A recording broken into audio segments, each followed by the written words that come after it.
नमस्कार विद्यार्थी मित्रमैत्रिणींनो, मी डॉक्टर पांडुरंग दरेकर पुन्हा एकदा तुमचं तारांगणमध्ये सहर्ष स्वागत करतो। आज मी तुम्हाला विज्ञान आणि तंत्रज्ञान भाग 1च्या रासायनिक अभिक्रिया व समीकरणे ह्या पाठाबद्दल मार्गदर्शन करणार आहे। पाठाच्या सुरुवातीला पूर्वज्ञान म्हणून तुम्हाला भौतिक आणि रासायनिक बदल म्हणजे काय माहीत असणं आवश्यक आहे। चला तर मग पाहूया भौतिक आणि रासायनिक बदलांचे काही गुणधर्म। बर्फ किंवा मेण वितळणं हा एक भौतिक बदल आहे। हा का बरं भौतिक बदल आहे? तर हा बदल तात्पुरत्या स्वरूपाचा आहे। ह्या बदलात कोणताही नवीन पदार्थ तयार होत नाही, म्हणजेच या बदलांमध्ये द्रव्याचे संघटन न बदलता मूळ पदार्थ आहे तोच राहतो। तसेच हा बदल उलटसुलट सुद्धा घडतो। म्हणून बर्फ किंवा मेण वितळणे हा एक भौतिक बदल आहे। या उलट मेणबत्ती जळणे हा एक रासायनिक बदल आहे। का बरं हा रासायनिक बदल आहे? तर पहिला मुद्दा की हा बदल कायम स्वरूपाचा आहे।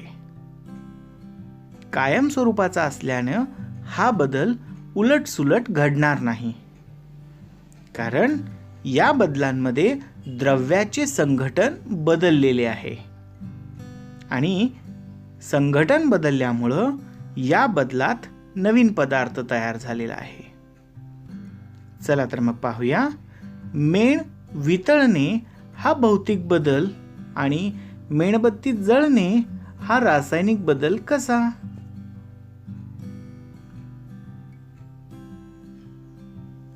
सर्वप्रथम आपण मेण वितळणे हा बदल पाहू। काय झालेलं आहे मेण वितळल्यानंतर? तर मेण वितळल्यानंतर त्याची फक्त भौतिक अवस्था बदललेली आहे।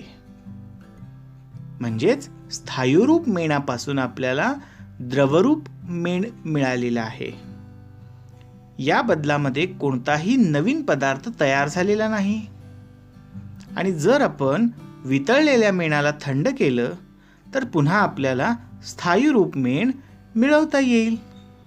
म्हणजे हा बदल उलटसुलटही घडतो। या सर्व कारणांमुळे मेणबत्ती किंवा मेण वितळणे हा एक भौतिक बदल आहे। आता आपण पाहूया मेणबत्ती जळणे हा रासायनिक बदल कसा?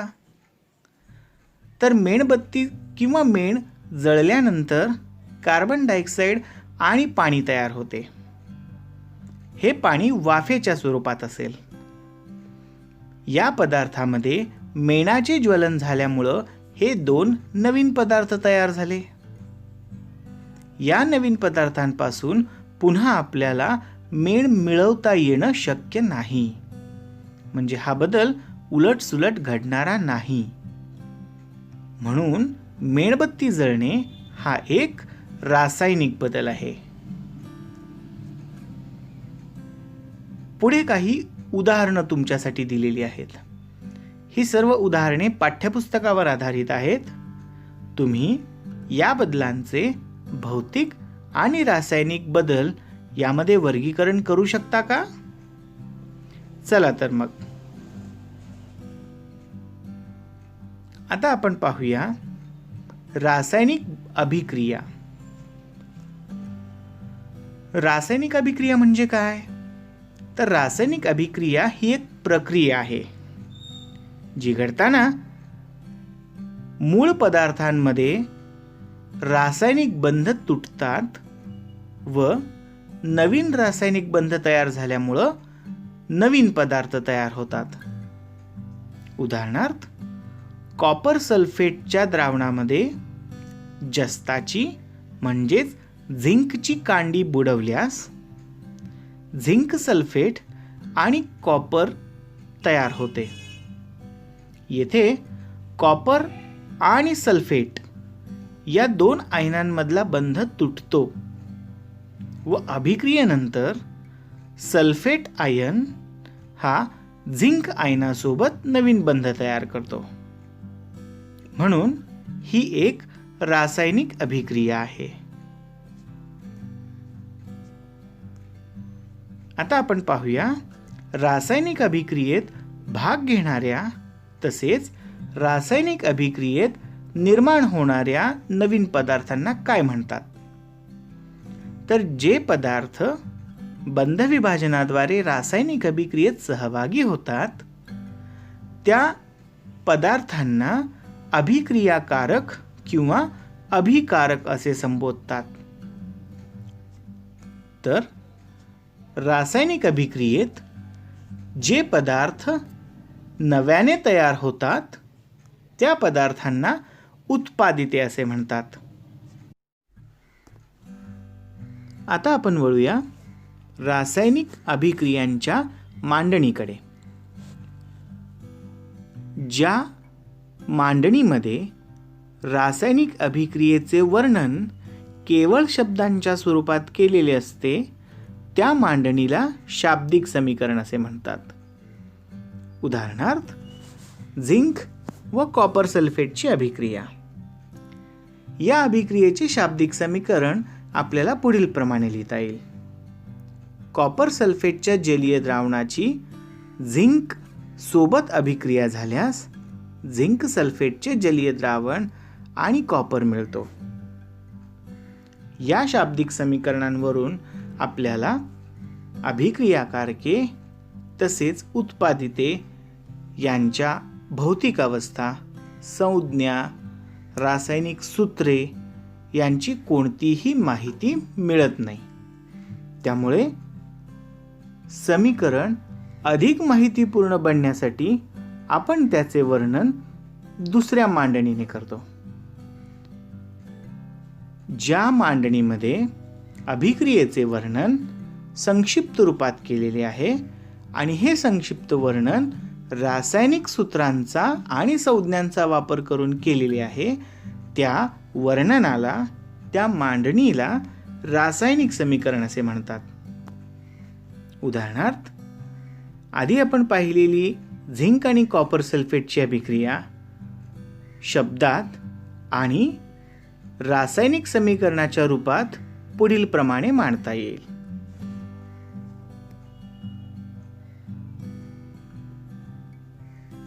चला तर आता पाहूया रासायनिक समीकरण लिहिताना आपल्याला कोणकोणते नियम पाळावे लागतील.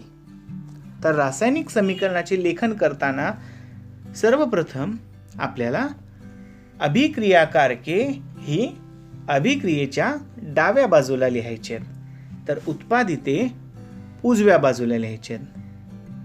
या अभिक्रियाकारकांपासून उत्पादितांच्या दिशेने जाणारा बाण आपल्याला मध्ये काढायचा आहे. हा बाण रासायनिक अभिक्रियेची दिशा दर्शवेल.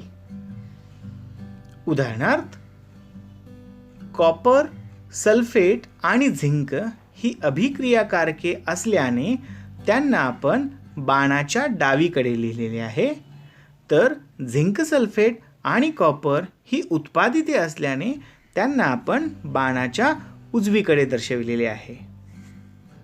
समजा अभिक्रियेमध्ये 2 किंवा अधिक अभिक्रियाकारके किंवा उत्पादिते आहेत तर अशी 2 किंवा अधिक अभिक्रियाकारके किंवा उत्पादिते दर्शविण्यासाठी त्यांच्यामध्ये अधिक म्हणजेच प्लस साइन आपल्याला वापरता येईल.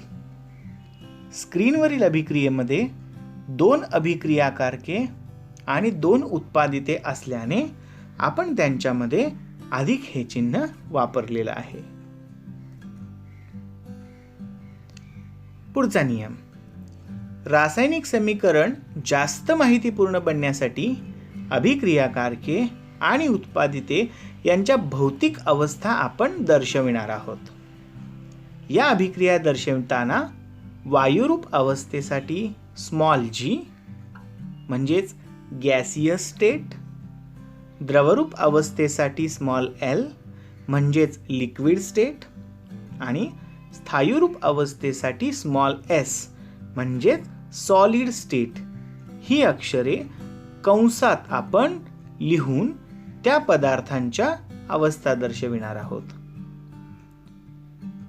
जर उत्पादित वायू रूपात असेल तर स्मॉल जी ऐवजी आपण ऊर्ध्वगामी म्हणजेच वरची दिशा दर्शवणारा बाण वापरू शकतो. काही समीकरणांमध्ये अविद्राव्य स्थायू रूपात असलेले पदार्थ आपल्याला दर्शवावे लागतील. म्हणजेच थोडक्यात अवक्षेप दर्शविताना आपण स्मॉल एस च्या ऐवजी अधोगामी म्हणजेच खालची दिशा दर्शविणारा बाण वापरू शकतो. काही अभिक्रियांमध्ये अभिक्रियाकारके आणि उत्पादिते ही पाण्यातील विद्राव्य द्रावणाच्या स्वरूपात असल्यास अशा जलीय द्रावणांना आपण एक्यू म्हणजेच ॲक्वियस ही अक्षरे कंसात लिहून त्यांची अवस्था ही दर्शविणार आहोत. आता वरील सर्व नियम वापरून समीकरणाचे लेखन पुढील प्रमाणे आपल्याला करता येईल. समीकरणाचे वाचन करताना कॉपर सल्फेट ॲक्वियस म्हणजेच कॉपर सल्फेटचे जलीय द्रावण, त्यामध्ये झिंक स्थायू अवस्थेत असल्यास अभिक्रिया झाल्यानंतर झिंक सल्फेटचे जलीय द्रावण आणि कॉपर स्थायू अवस्थेमध्ये आपल्याला मिळतो. सिल्वर नायट्रेटच्या जलीय द्रावणात सोडियम क्लोराईडचे जलीय द्रावण मिसळल्यास AgCl म्हणजेच सिल्वर क्लोराईडचा अवक्षेप तयार होतो. आता हा अवक्षेप स्थायू रूपात आहे तरीही आपण स्मॉल एस च्या ऐवजी अधोगामी बाणाचा वापर करून दर्शविला आहे. कॅल्शियम कार्बोनेटचे अपघटन झाल्यास कॅल्शियम ऑक्साईड हा स्थायू रूपात तर कार्बन डायऑक्साईड हा वायू रूपात आपल्याला मिळेल. कार्बन डायऑक्साईड हा वायू रूपात जरी असला तरी तो दर्शविण्यासाठी आपण ऊर्ध्वगामी बाणाचा उपयोग केला आहे. काही अभिक्रिया घडून येताना आपल्याला विशिष्ट तापमान, विशिष्ट दाब, उत्प्रेरक इत्यादी अटींची पूर्तता करणे आवश्यक असते. परंतु ह्या अटी लिहिताना त्या आपण अभिक्रियाकारक किंवा उत्पादिते यांच्या बाजूस न लिहिता ह्या सर्व अटी आपण अभिक्रियेच्या बाणाच्या वर किंवा खाली दर्शविणार आहोत. उदाहरणार्थ वनस्पती तेलाची म्हणजे खाद्यतेलाची 60 अंश सेल्सिअस तापमानाला निकेल या उत्प्रेरकाच्या सानिध्यात हायड्रोजन वायूसोबत अभिक्रिया झाल्यास वनस्पती तूप म्हणजेच डालडा तयार होते. आता या समीकरणांमध्ये वनस्पती तेल लिक्विड म्हणजे द्रवरूपात अधिक हायड्रोजन वायू यांची अभिक्रिया निकेल या धातूच्या सानिध्यात 60 अंश सेल्सिअसला घडली तरच वनस्पती तूप म्हणजेच डालडा हा स्थायू रूपात आपल्याला मिळेल. आता आपण वळणार आहोत रासायनिक समीकरण संतुलन करण्याच्या टप्प्याकडे. आता रासायनिक समीकरण संतुलित करणे म्हणजे नेमके काय करणे होय? तर रासायनिक समीकरण संतुलित करणे म्हणजे डावी बाजू म्हणजेच अभिक्रियाकारके आणि उजवी बाजू म्हणजेच उत्पादिते या दोन्ही बाजूंकडील अणूंची संख्या सारखी करणे म्हणजेच रासायनिक समीकरण संतुलित करणे होय. आता हे रासायनिक समीकरण संतुलित करण्याच्या काही पायऱ्या आहेत. पायरी क्रमांक 1 यामध्ये आपल्याला दिलेल्या माहितीवरून किंवा दिलेल्या शाब्दिक समीकरणापासून रासायनिक समीकरण तयार करून घ्यायचे. पायरी नंबर 2 यामध्ये समीकरणाच्या डाव्या आणि उजव्या बाजूस असणाऱ्या मूलद्रव्यांच्या अणूंच्या संख्येची तुलना करायची. ही तुलना आपण तक्त्याच्या स्वरूपात करू शकतो व ही तुलना करून आपल्याला ते समीकरण संतुलित आहे की नाही ते ठरवायचंय.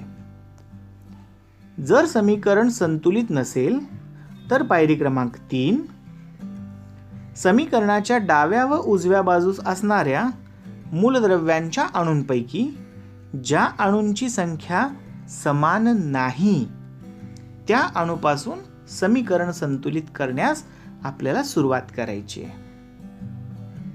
आणि हे समीकरण संतुलित झाल्यास अगदी शेवटी पायरी क्रमांक 4 मध्ये हे संतुलित समीकरण आपल्याला पुन्हा एकदा लिहायचंय. चला तर मग ह्या सगळ्या पायऱ्यांचा अभ्यास आपण एका उदाहरणाच्या रूपात करूया. नायट्रोजन व हायड्रोजन वायूची अभिक्रिया झाल्यास अमोनिया वायू तयार होतो. ही आपल्याला दिलेली माहिती आहे. या माहितीवरून पायरी क्रमांक 1 मध्ये आपण रासायनिक समीकरण लिहूया. जर नायट्रोजन व हायड्रोजन वायूची अभिक्रिया झाली तर अमोनिया वायू तयार होतो. N2 वायू अवस्थेत अधिक H2 वायू अवस्थेत अभिक्रिया झाल्यास देतो NH3 वायू अवस्थेत. NH3 हा अमोनिया आहे. पायरी क्रमांक 2, समीकरणाच्या डाव्या बाजूस आणि उजव्या बाजूस असणाऱ्या मूलद्रव्यांच्या अणूंच्या संख्येची आपल्याला तुलना करायची आहे. चला तर मग एका तक्त्याच्या रूपात आपण ही तुलना करू. तर या समीकरणांमध्ये केवळ 2 मूलद्रव्ये आहेत. एक म्हणजे नायट्रोजन आणि दुसरं म्हणजे हायड्रोजन. डाव्या बाजूला म्हणजे अभिक्रियाकारकांच्या बाजूला नायट्रोजनची अणूंची संख्या आहे 2, परंतु उत्पादितांच्या बाजूला नायट्रोजनची संख्या आहे 1. हायड्रोजन जर आपण पाहिला तर अभिक्रियाकारकांच्या बाजूला हायड्रोजनच्या अणूंची संख्या आहे 2 आणि उत्पादितांच्या बाजूला हायड्रोजनच्या अणूंची संख्या आहे 3.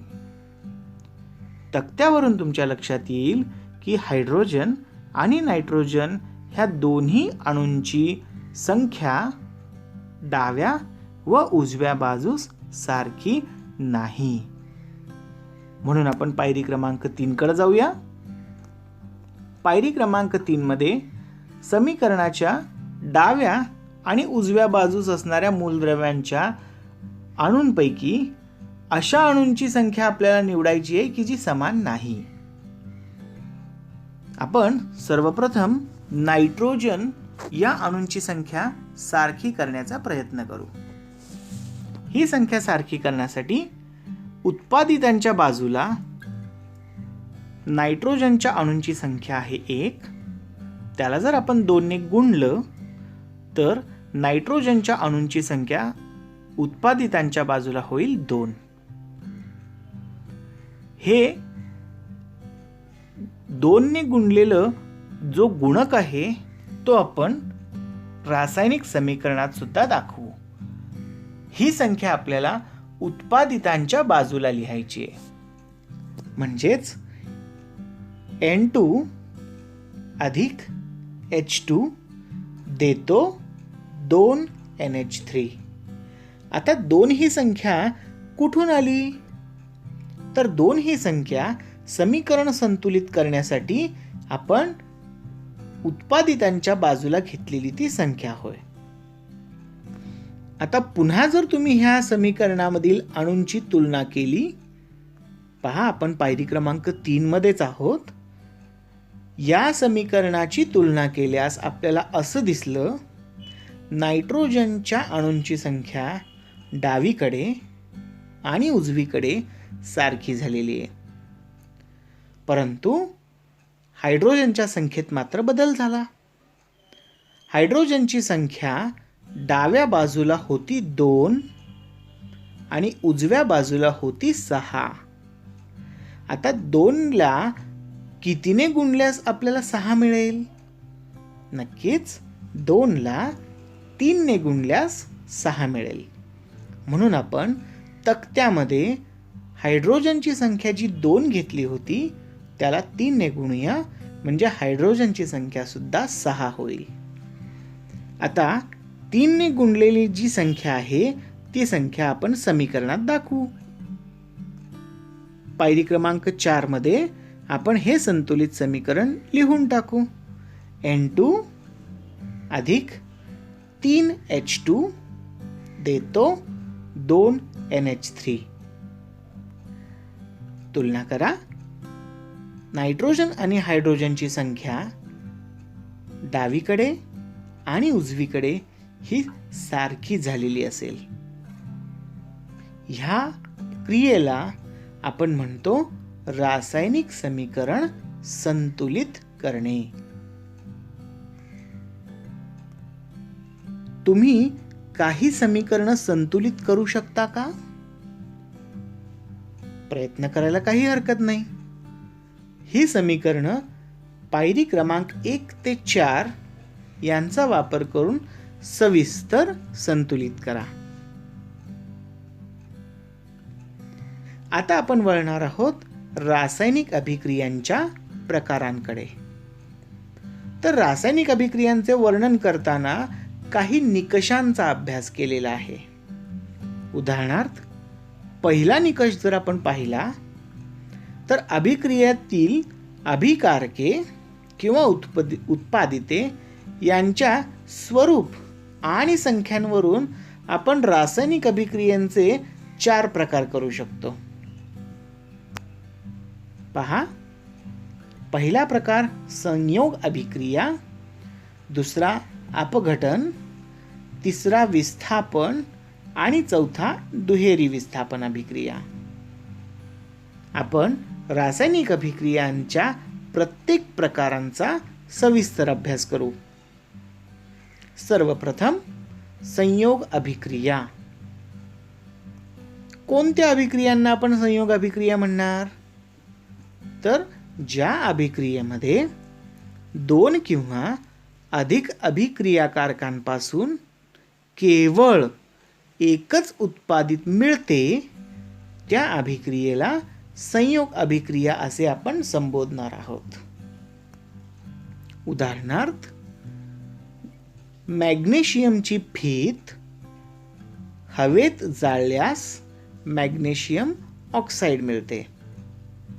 2 Mg अधिक O2 देतो 2 MgO. तुम्ही समीकरणाकडे नीट निरीक्षण देऊन पाहिलं तर तुम्हाला असं दिसेल की अभिक्रियाकारकांची संख्या आहे 2, परंतु उत्पादितांची संख्या आहे केवळ एकच. दुसरे उदाहरण पहा. N2 अधिक 3H2 देतो 2NH3. याही अभिक्रियेत अभिकारकांची संख्या आहे 2, परंतु उत्पादितांची संख्या आहे केवळ एकच. म्हणजेच या अभिक्रियेमध्ये 2 किंवा अधिक अभिकारकांपासून एकच उत्पादित तयार होते. या अभिक्रियेला संयोग अभिक्रिया असे म्हणतात.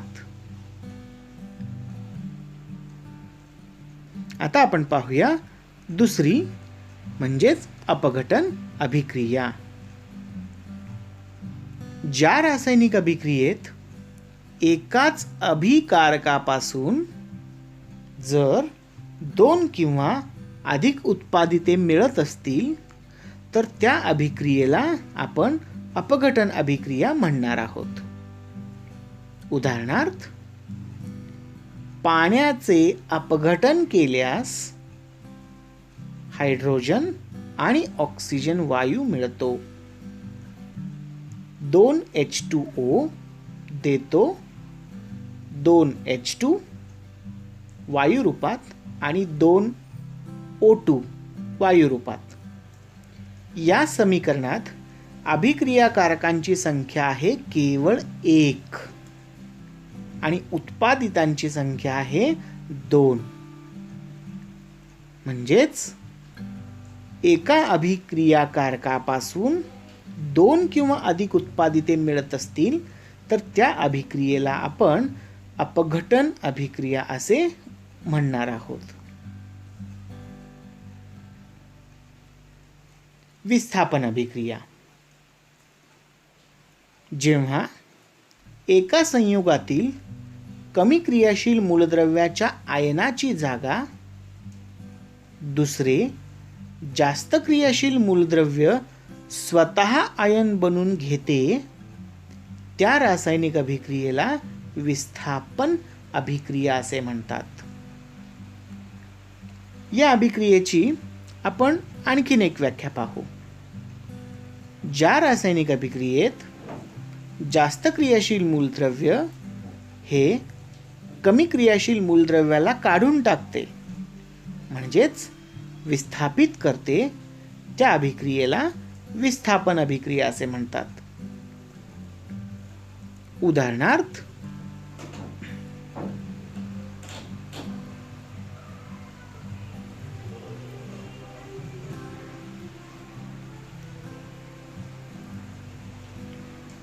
पहिली अभिक्रिया पहा. या अभिक्रियेमध्ये झिंक आणि कॉपर सल्फेटची अभिक्रिया झाली. अभिक्रिया झाल्यानंतर झिंक हा जास्त क्रियाशील असल्याने कॉपरला त्याच्या संयुगातून काढून टाकतो आणि झिंक सल्फेट हे द्रावण तयार करतो. दुसऱ्या अभिक्रियेमध्ये लीड म्हणजेच प्लंबम कॉपर क्लोराईड सोबत अभिक्रिया करतो. या अभिक्रियेमध्ये प्लंबम म्हणजेच लीड जास्त क्रियाशील आहे म्हणून तो कॉपरला त्याच्या संयुगातून काढून टाकू शकतो म्हणजेच विस्थापित करू शकतो. तिसऱ्या अभिक्रियेमध्ये आयर्न कॉपर सल्फेट सोबत अभिक्रिया घडवून तो जास्त क्रियाशील असल्याने कॉपरला त्याच्या संयुगातून विस्थापित करू शकतो. ही सर्व उदाहरणे विस्थापन अभिक्रियेची आहेत कारण या अभिक्रियांमध्ये जास्त क्रियाशील मूलद्रव्य हे कमी क्रियाशील मूलद्रव्याला काढून टाकत आहे. चला तर वळूया दुहेरी विस्थापन अभिक्रियेमध्ये. ज्या अभिक्रियांमध्ये अभिक्रियाकारकांमधील आयनांची आदलाबदल होते व अवक्षेप तयार होतो त्या अभिक्रियांना दुहेरी विस्थापन अभिक्रिया असे म्हणतात.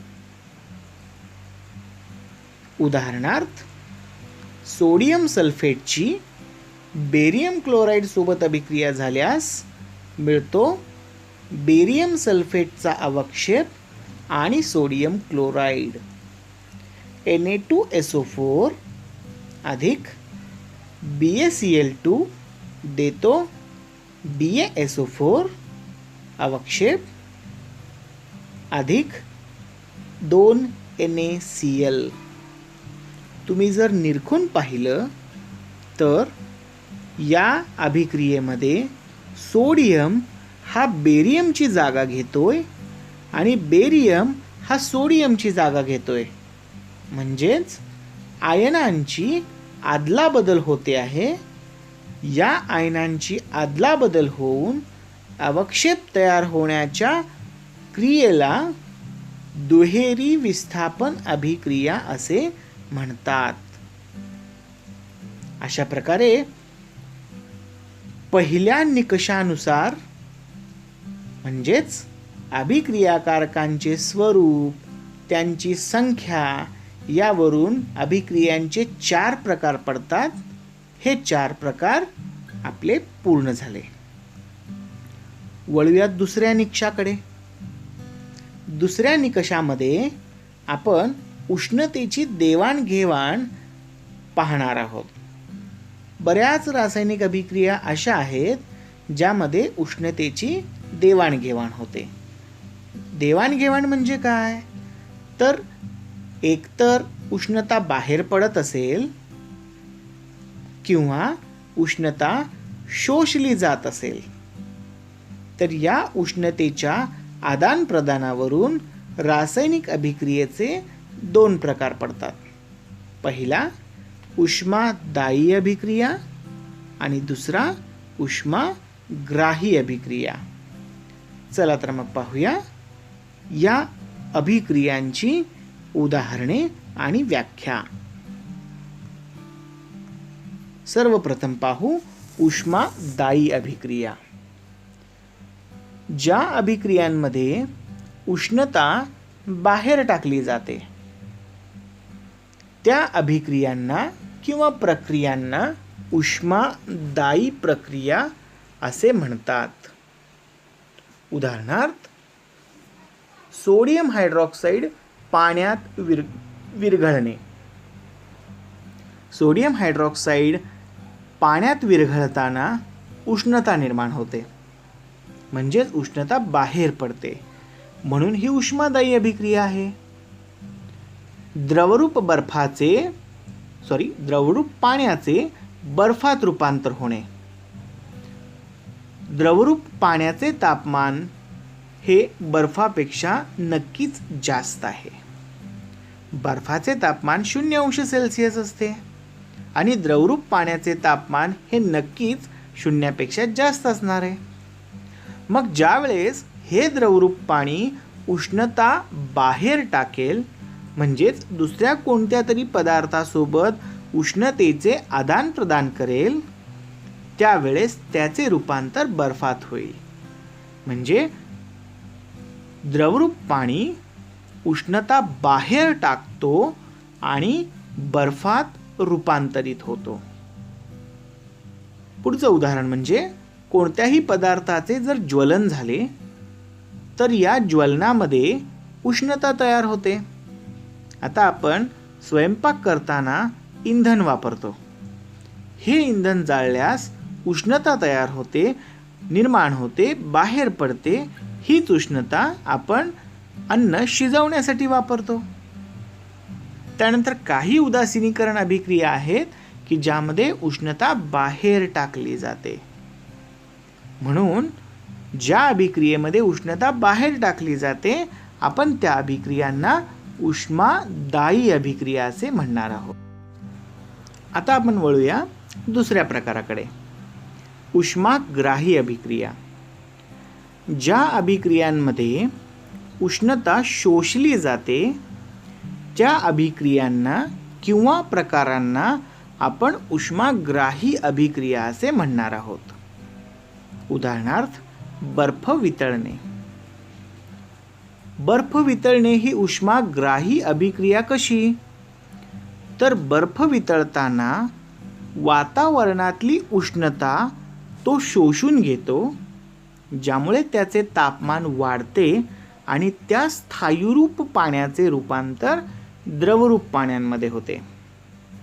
दुसरं उदाहरण म्हणजे पोटॅशियम नायट्रेट पाण्यात विरघळणे. जेव्हा पोटॅशियम नायट्रेट पाण्यात विरघळतो त्यावेळेस पाण्याचे तापमान कमी होते, म्हणून ही अभिक्रिया होताना अभिक्रिया उष्णता शोषून घेते, म्हणून ही अभिक्रिया उष्माग्राही अभिक्रिया आहे.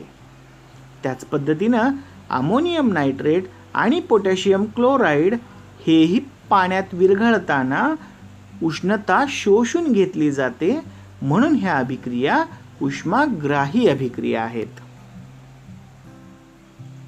आता आपण वळूया तिसऱ्या निकषाकडे, ज्या निकषांमध्ये आपण पदार्थाचा ऑक्सिजनशी किंवा हायड्रोजनशी होणारा संयोग पाहणार आहोत.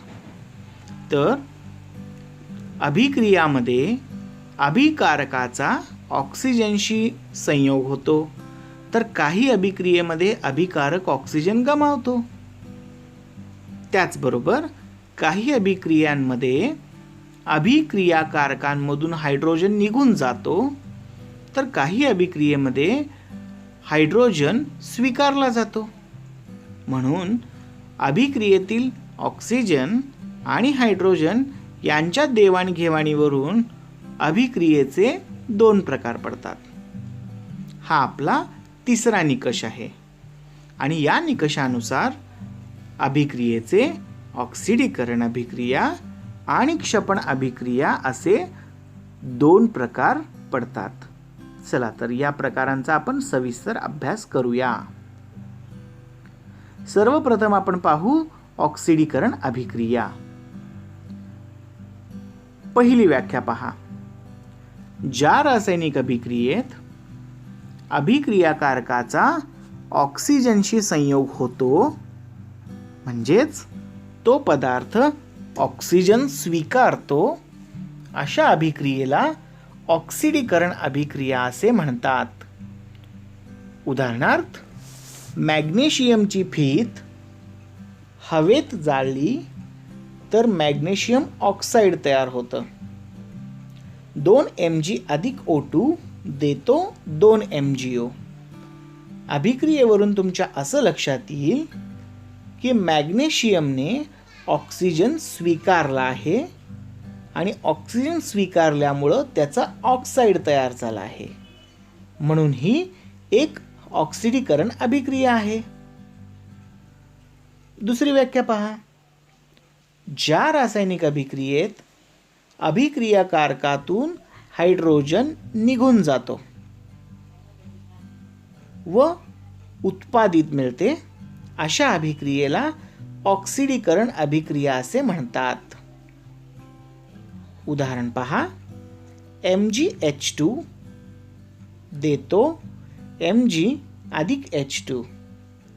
या अभिक्रियेमध्ये आपल्याला असं दिसेल की अभिक्रियाकारक म्हणजेच MgH2 हायड्रोजन गमावतो आणि Mg आणि H2 अशी 2 उत्पादिते तयार करतो.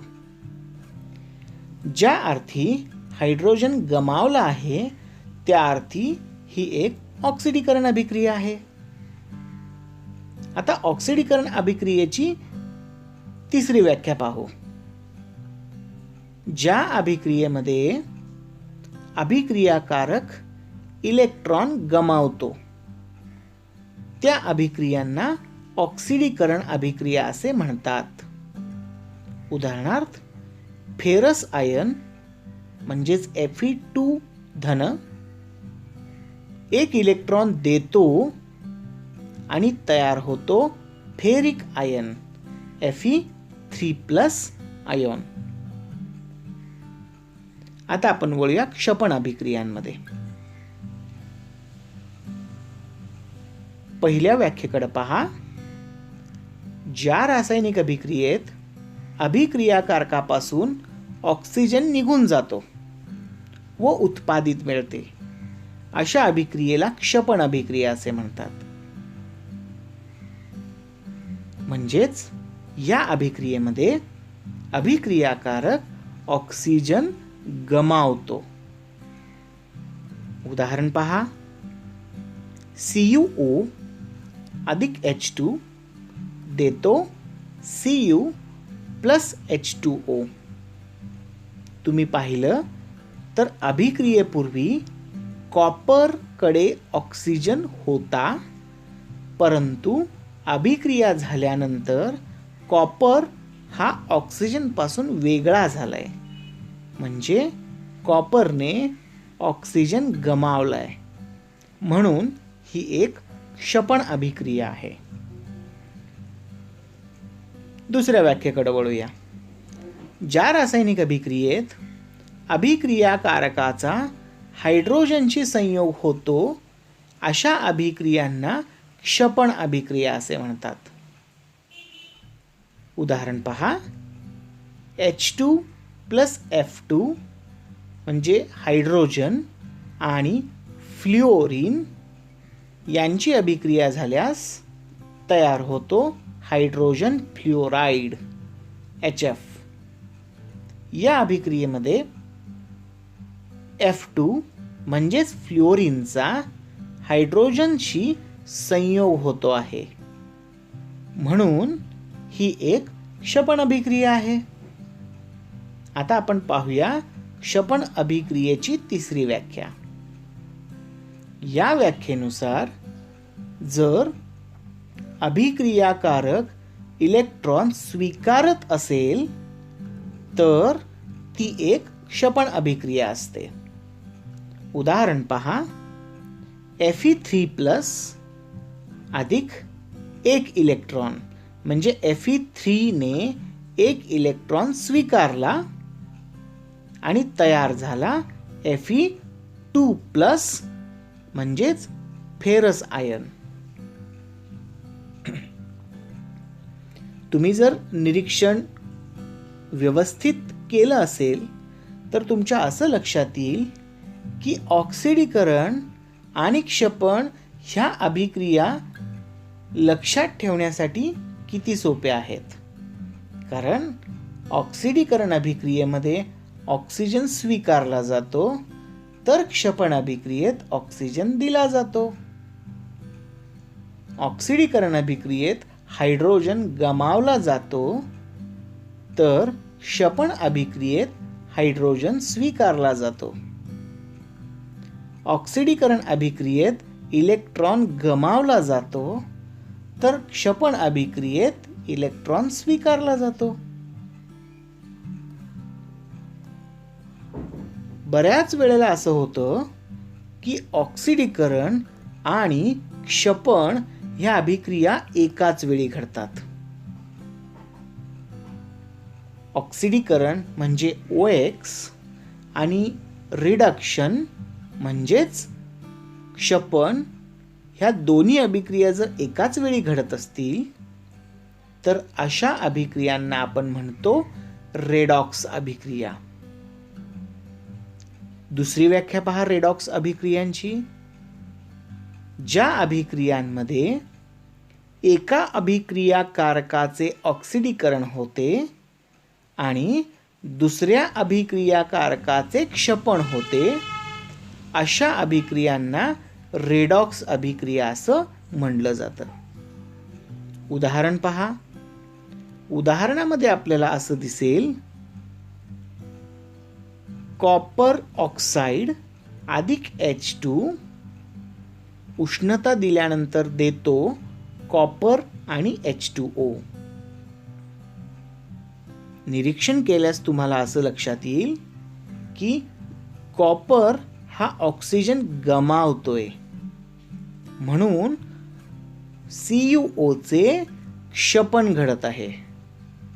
परंतु त्याच वेळी हा गमावलेला ऑक्सिजन हायड्रोजनशी संयोग पावतोय, म्हणजेच येथे हायड्रोजनने ऑक्सिजन स्वीकारलाय, म्हणून हायड्रोजनचं ऑक्सिडीकरण होत आहे.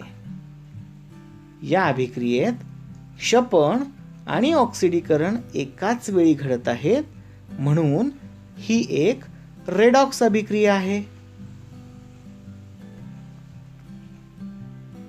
चला तर आता आपण पुढच्या टप्प्याकडे वळूया. खवटपणा. चित्रातील काही वस्तू तुम्ही नक्कीच खाल्ल्या असतील. कधी असा अनुभव आलेला आहे का की एखादं असं चिप्स किंवा हे फ्रायमचं पॅकेट तुम्ही विकत घेतलेलं आहे आणि खाण्याच्या नादात तुम्ही जर त्याची एक्सपायरी डेट चेक नाही केली तर अशा काही पॅकेट्समध्ये तुम्हाला या चिप्सची किंवा फ्रायम्सची चव बिघडलेली दिसेल. ही चव का बरं बिघडते? तर ही चव खवटपणामुळे बदलते. खवटपणा म्हणजे काय? तर जेव्हा तेल किंवा तूप दीर्घकाळ ठेवले किंवा तळलेले पदार्थ जास्त काळ तसेच ठेवले तर हवेतील ऑक्सिजनमुळे या अन्नपदार्थांचे ऑक्सिडीकरण होते आणि हे ऑक्सिडीकरण झाल्यामुळं त्या अन्नपदार्थांना खवटपणा प्राप्त होतो. असेच जुने शिल्लक राहिलेले खाद्यतेल आपण जर अन्नपदार्थ तयार करण्यास वापरले तर त्या अन्नपदार्थांना खवट वास येतो आणि अशा तेलात शिजवलेले अन्न किंवा तळलेले अन्न त्या अन्नाची चवही बदलते. असे तेल जर आपण तापवले तर ते तापवल्यास फसफसते व त्याला घाणेरडा वास येतो. हे सर्व खवटपणामुळे घडते. मग खवटपणा आपण टाळू शकतो का? हो, नक्कीच. खवटपणा आपण टाळू शकतो. कसा टाळू शकणार आपण हा खवटपणा? तर खाद्यपदार्थांमध्ये जर आपण तेल किंवा तुपाचा वापर करत असू आणि जर ते आपल्याला जास्त काळ टिकवायचे असतील तर आपण त्याच्यामध्ये प्रतिऑक्सिडकाचा म्हणजे अँटीऑक्सिडंटचा वापर करू. जर हे शक्य नसल्यास हे अन्नपदार्थ आपण हवाबंद डब्यात जरी ठेवले तरी त्याची ऑक्सिडीकरणाची क्रिया मंदावते. तुम्ही अनुभव घेतला असेल की चिप्स किंवा फ्रायम्स ह्या तळलेल्या अन्नपदार्थांमध्ये ज्यावेळेस पॅकेट आपण पाहतो ते पॅकेट फुगलेले असतं. आपल्याला असं वाटतं की वजन वाढवण्यासाठी त्या पाकिटांमध्ये हवा भरलेली असते, परंतु इथं आपला अंदाज थोडासा चुकीचा आहे. त्या पॅकेट्समध्ये हवा भरलेली नसून त्या पॅकेट्समध्ये नायट्रोजन हा वायू भरलेला आहे. असं का? हवा काढून नायट्रोजन भरण्याचा काय बरं उपयोग असेल? तर हवेमध्ये ऑक्सिजन हा वायू असतो. ऑक्सिजन हा वायू अन्नपदार्थांचे ऑक्सिडीकरण घडवून खवटपणा आणू शकतो.